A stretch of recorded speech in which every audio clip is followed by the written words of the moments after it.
Culture and the Family by T.S. Eliot, from Notes Towards a Definition of Culture, 1948. The primary channel of transmission of culture is the family. No man wholly escapes from the kind, or wholly surpasses the degree, of culture which he has acquired from his early environment. It would not do to suggest that this can be the only channel of transmission. In a society of any complexity, it is supplemented and continued by other conduits of tradition.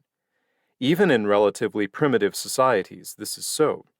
In more civilized communities of specialized activities, in which not all the sons would follow the occupation of their father, the apprentice, ideally at least, did not merely serve his master, and did not merely learn from him as one would learn at a technical school.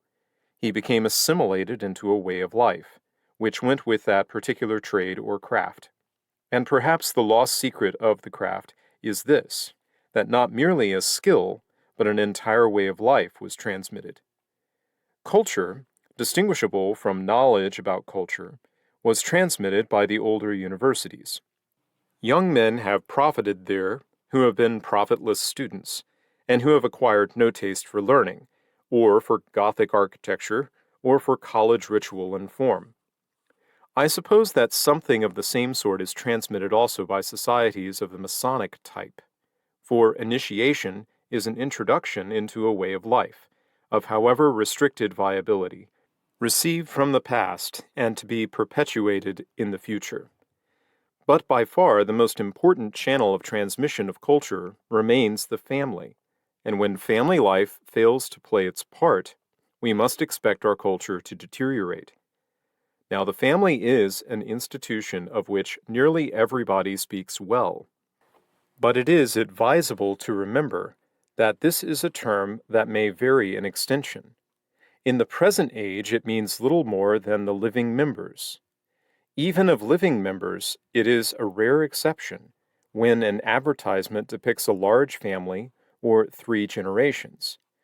The usual family on the hoardings consists of 2 parents and 1 or 2 young children. What is held up for admiration is not devotion to a family, but personal affection between the members of it, and the smaller the family, the more easily can this personal affection be sentimentalized.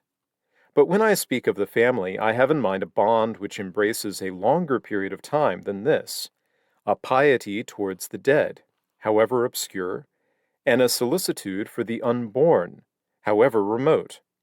Unless this reverence for past and future is cultivated in the home, it can never be more than a verbal convention in the community.